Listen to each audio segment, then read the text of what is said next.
대신 하나님의 말씀은 누가복음 22장 39절에서 46절입니다. 우리가 만일에 미래의 일들을 내가 지금 알 수 있다면,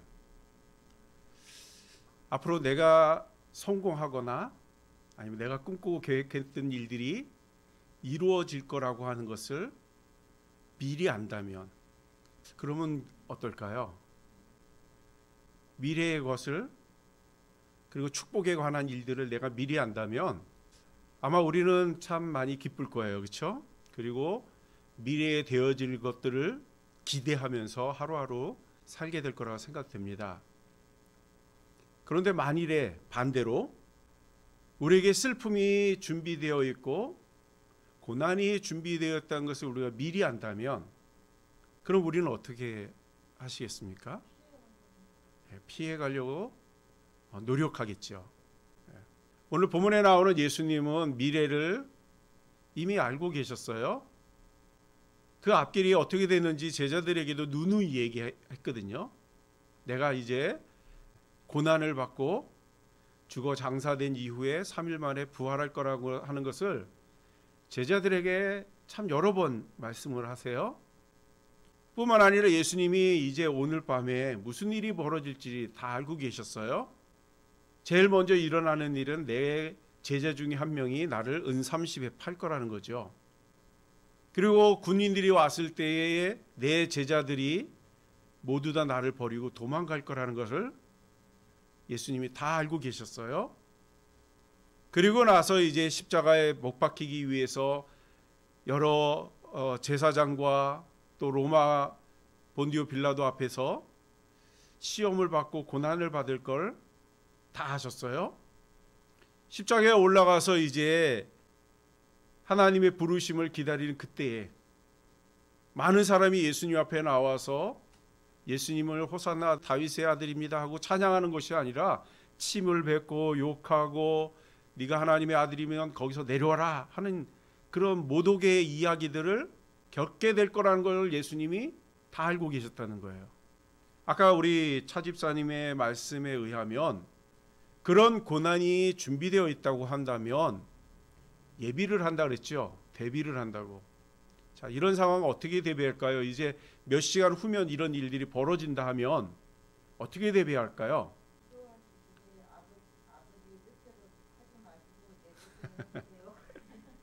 네, 그걸 우리 지난주에 했던 거죠. 예. 중국의 삼국지나 손자병법 같은 데 보면 위기를 만났을 때 하는 대처법이 있어요. 그게 뭐냐면 36개 주랭랑입니다. 36개 주랭랑이라는 것은 비겁하게 도망가는 거죠. 그렇죠? 나 살자고 도망가는 거예요. 그러나 조금 더 그것을 군사적으로 보면 지금은 우리가 불리하니까 일단 도망가서 우리 힘을 다시 재정립하고 힘을 얻은 후에 다시 공격해서 이기자 하는 전략이 36개 주랭랑입니다. 자, 그러면 예수님이 지금 위기 가운데 있지 않아요? 내 앞에 몇 시간 후면 이런 일이 벌어질 것을 다 알고 있기 때문에 충분히 36개 주랭랑을 칠 수 있는 여건이 되지요. 우리가 잘 아는 것처럼 다윗이 사울 왕을 피해서 이 아둘람 굴로 도망을 가잖아요. 막 십광야로도 도망가고 여러 광야 숨을 수 있는 곳이라면 다 피해서 도망 다니면서 그 생명을 연장을 하지요. 그러면서 때를 기다리는 거예요. 이것을 36개 주랭랑이라는 겁니다. 그러나 예수님은 다윗과 같은 방법을 쓰지 않았다는 거예요. 우리 같으면 내 지혜와 내 능력으로 그 위기를 모면하려고 뭔가를 계획하고 도망을 가든지 어떻게 하든지 수단과 방법을 동원해서 위기를 모면하려고 하는 것이 우리일 거예요. 그렇죠? 그런데 오늘 본문에 보면 예수님은 도망가시지 아니하시고 오히려 하나님 앞에 나가서 무릎을 꿇는 것을 보게 됩니다. 이런 모습을 보면 좀 미련해 보여요. 그렇죠? 살 수 있는 기회가 있는데 지금 위기가 올 거라고 하는 걸 내가 미리 알았고 피할 수 있는 길이 있지 않아요? 그리고 기도를 해도 마찬가지예요. 예, 기도하는 거 당연히 해야죠. 그러면 좀 멀리 도망가서 이 가룟 유다가 모르는 데 가서 기도하면 안 되나요? 그런데 가룟 유다가 예수님이 어디에 가서 습관적으로 기도하는지 다 알고 있거든요. 그래서 지금 예수님이 안 계시고 기도하러 갔다 그러면 어디 갔는지 뻔히 아는데 글로 가실 이유가 있을까요? 자, 그런데 예수님은 어떻게 했다고요? 가룟 유다도 잘 아는 겟세마네 동산 늘 가던 그곳에 가서 기도를 하는 겁니다. 그럼 잡힐 걸 뻔히 아는 거 아니에요? 도망가야지. 왜 잡힐 거 뻔히 알면서 거기 가서 기도하지요? 다른 데서 기도하면 하나님은 응답 안 해주시나요? 해주세요. 어디서 기도해도 해주시거든요. 그러나 예수님은 도망가지 않아요. 왜냐하면 저와 여러분들을 위해서 안 도망가는 겁니다. 우리의 죄를 담당하기 위해서 예수님은 십자가의 길을 택하시는 거예요. 피할 수 있지요. 왜 못 피하겠어요? 그럼에도 불구하고 예수님은 피하지 않으세요. 그 험난한 길을 예수님은 그냥 묵묵히 가시는 거예요. 그러면서 하나님 앞에 원망을 하나요? 원망도 하지 않습니다. 아버지가 계획하신 일이라면 내가 순종할 수 있게 해달라고 기도합니다. 이거 대단한 믿음 아니겠어요? 저와 여러분의 믿음도 이와 같은 믿음이 되기를 주님의 이름으로 축복합니다. 예수님은 하나님의 능력을 아세요. 하나님은 우리를 죽이기도 하고 우리를 살리게 하시는 분인 걸 다 아세요. 우리를 높이기도 하고 낮추기도 하시는 분인 것을 다 아세요. 하나님이 그런 분인 것을 예수님이 아시기에 하나님 앞에 순종하는 거지요.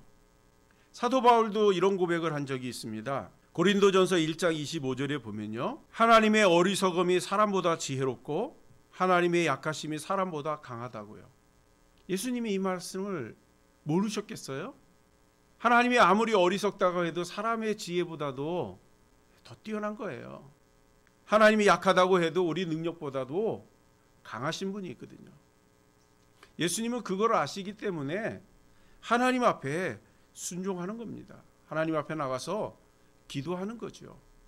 말로만 하나님 앞에 가서 기도하면 응답된다, 이걸 말로만 하시지 아니하고 이 위기 앞에서 하나님 앞에 나가서 본을 보이시는 거죠. 우리의 믿음도 이런 믿음이 되기를 소망하고 우리도 예수님 같은 기도를 할 수 있는 저와 여러분이 되시길 주님의 이름으로 축복합니다. 예수님이 하나님 앞에 기도하면서 혼자 기도할 수도 있지만 오늘 본문에 보니까 뭐라고 얘기합니까? 오늘 본문에 보니까 예수님께서 습관에 따라 제자들을 데리고 갔대요. 똑같은 병영 구절인데요. 마태복음에 보면 예수님께서 제자들을 데리고 겟세마네 동산에 올라가셨는데요. 마태복음 26장 37절 보면 그 제자들 가운데 또 세 제자 베드로와 세베대의 아들 두 아들을 데리고 또 더 가셨어요. 그리고 돌 던질 만큼 가서 그 세 명을 두고 예수님께서 기도하시는 장면이 나옵니다. 이때 이 제자들에게 부탁을 하는데요. 마태복음 26장 37절과 38절에 보니까 베드로와 세베대의 두 아들을 데리고 가실새 고민하여 슬퍼하사 이에 말씀하시되 내 마음이 매우 고민하여 죽게 되었으니 너희는 여기 머물러 나와 함께 깨어 있으라 하고 부탁을 합니다. 그리고 오늘 본문 44절에 예수께서 힘쓰고 애써 더욱 간절히 기도하시니 땀이 땅에 떨어짐에 핏방울같이 보였다, 이렇게 말씀하세요.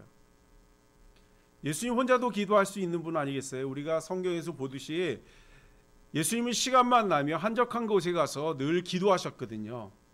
그 기도가 습관이 됐어요. 우리는 조금만 시간 나면 어떻게 그 시간을 활용할까를 생각하잖아요. 어떻게 보내면 더 좋지? 그 시간이 조금만 주어지면 쉬는 시간, 오락하는 시간, 이런 시간으로 소비하려고 우리는 생각하는데 예수님은 바쁜 와중에 조금 시간이 나면 그 시간에 하나님 앞에 나가서 기도했다라고 이야기합니다. 그 정도로 혼자서도 충분히 기도할 수 있는 훈련이 되어 있는 분이에요. 그럼에도 불구하고 오늘 본문에 보니까 예수님의 제자들을 데리고 가서 나를 위해서 기도해 달라고 부탁하는 것을 보게 돼요. 그러면서 동시에 예수님은 어떻게 했다고요? 예수님이 땀이 마치 핏방울처럼 보일 정도로 또 예수님도 나름 열심히 기도하고 있는 모습을 보게 됩니다. 기도라는 거 이런 간절함이 있는 거 아니겠어요? 우리가 하나님 앞에 뭔가 기도할 때에도 간절함이 있을 때 이런 기도가 나오지 않습니까? 우리의 삶에 하나님의 은혜 안에서 늘 간절하시기를 소망하고요. 또 기도할 때 나 혼자도 할 수 있는 기도이지만 때로는 도움을 청해서 함께 기도할 수 있는 그런 은혜와 지혜가 있기를 소망합니다. 다니엘서에 보면 다니엘이 그랬거든요. 다니엘도 보면 늘 창문을 열고 예루살렘을 향해서 하루에 3번씩 기도했다고 그러죠. 그럼에도 불구하고 다니엘이 위기가 찾아왔을 때 어떡합니까? 자기 친구 사드락, 메삭, 아벳느고를 불러서 기도를 부탁하는데요. 다니엘서 2장 16절에서 18절에 보니까 이렇게 기록하고 있습니다. 다니엘이 들어와서 왕에게 구하기를 시간을 주면 왕에게 그 해석을 알려드리다 하리니 이에 다니엘이 자기 집으로 돌아가서 그 친구 하나냐와 미사엘과 아사랴에게 그 일을 알리고 하늘에 계신 하나님이 이 은밀한 일에 대하여 불쌍히 여기사 다니엘과 친구들을 바벨론의 다른 지혜자들과 함께 죽임을 당하지 않게 해달라라고 이제 기도를 부탁하는 겁니다. 그랬을 때 하나님께서 그 기도를 들으셨지요. 그래서 다니엘서 2장 19절에서 20절에 보면 그 밤에 이제 하나님이 찾아오시는 거예요. 이에 이 은밀한 것을 밤에 환상으로 다니엘에게 나타나 보이심에 다니엘이 하늘에 계신 하나님을 찬송하니라. 다니엘이 말하여 이르되 영원부터 영원까지 하나님의 이름을 찬송할 것은 지혜와 능력이 그에게 있음이라 라고 찬양을 합니다. 혼자 기도해도 응답을 주세요. 그러나 때로는 나 혼자 하기가 너무 버거울 때는 함께 기도하는 거죠. 기도를 부탁하고 함께 기도하는 거예요. 종전에도 말한 것처럼 다니엘이 얼마나 훈련이 잘 돼 있는 사람이에요. 그렇죠? 기도 훈련이 잘 돼 있어서 하루에도 3번씩 기도하는 사람이에요. 이제 왕과 다른 신들에게 기도하면 그런 사람들을 잡아다가 사자굴에 던지자고 하는 이야기를 들었음에도 불구하고 이제 죽으면 죽으리라 하고 하나님 앞에 나가서 기도했던 사람이 다니엘 아니에요? 그러니까 기도에는 어떻게 보면 전문가인 거죠. 그런 사람임에도 불구하고 위기를 만나니까 친구들에게 가서 기도를 부탁하는 겁니다. 그럴 때 하나님께서 그의 기도를 들으시고 응답해 주시지 않습니까? 사랑하는 여러분, 우리 삶 가운데에 어려운 일, 힘든 일이 있으면 나 혼자 해결하려고 하지 말고 함께 기도를 부탁하고 함께 기도하는 은혜가 있기를 주님의 이름으로 축복합니다. 그럴 때 하나님께서 우리의 기도를 속히 응답해 주시는 것을 알 수 있습니다. 믿음은 협력할 때에 더 큰 힘을 발휘할 수 있어요. 믿음의 사람 혼자서도 모든 걸 할 수 있지만 두세 사람이 더 모이면 어때요? 더 큰 힘이 되지 않겠습니까? 그래서 로마서 8장 28절에 보면 우리가 알거니와 하나님을 사랑하는 자 곧 그 뜻대로 부르심을 입은 자들은 모든 것을 합력하여 선을 이룬다 이렇게 말씀합니다. 야고보 5장 13절에서 16절에도 보면 이렇게 기록합니다. 우리 한번 좀 찾아볼까요? 야고보서 5장 13절에서 16절입니다. 제가 갖고 있는 성경으로 신약성경 376페이지 있습니다. 신약성경 376페이지 야고보서 5장 13절에서 16절입니다. 같이 읽겠습니다. 시작. 너희 중에 고난당하는 자가 있느냐? 그는 기도할 것이요. 즐거워하는 자가 있느냐? 그는 찬송할지니라. 너희 중에 병든 자가 있느냐? 그는 교회의 장로들을 청할 것이요. 그들은 주의 이름으로 기름을 바르며 그를 위하여 기도할지니라. 믿음의 기도는 병든 자를 구원하리니 주께서 그를 일으키시리라. 혹시 죄를 범하였을지라도 사하심을 받으리라. 그러므로 너희 죄를 서로 고백하며 병낫기를 위하여 서로 기도하라. 의인의 간구는 역사하는 힘이 큼이라. 아멘. 우리가 병들고 힘들고 지칠 때 어떻게 하라고요? 함께 기도하라고요. 함께 기도할 때 하나님께서 역사의 힘이 크다고, 우리의 기도의 능력이 빨리 나타날 거라고 말씀합니다. 그러게 우리 앞에 주어진 일들이 있을 때에 그것을 주님 앞에 기도하고 주님과 의논할 수 있는 그런 저와 여러분이 되시길 주님의 이름으로 축복합니다. 그럴 때 하나님께서 속히 응답해 주시는 것을 보게 됩니다. 오늘 예수님의 제자들한테 예수님이 기도를 부탁했죠.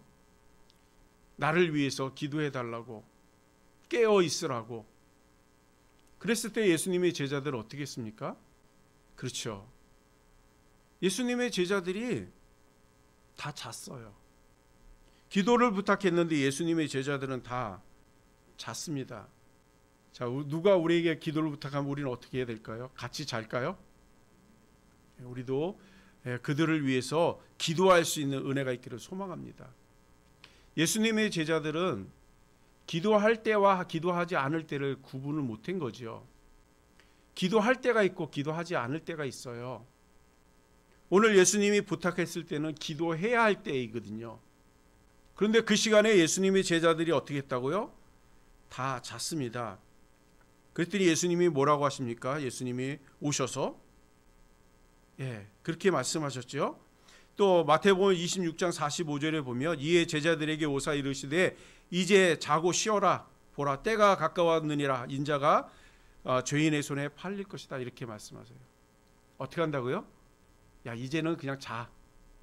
기도 안 해도 돼. 하는 거예요. 그러니까 기도를 부탁했을 때 기도해야지. 문제가 다 해결된다면 기도할 수 있겠습니까? 우리의 기도의 때도 마찬가지예요.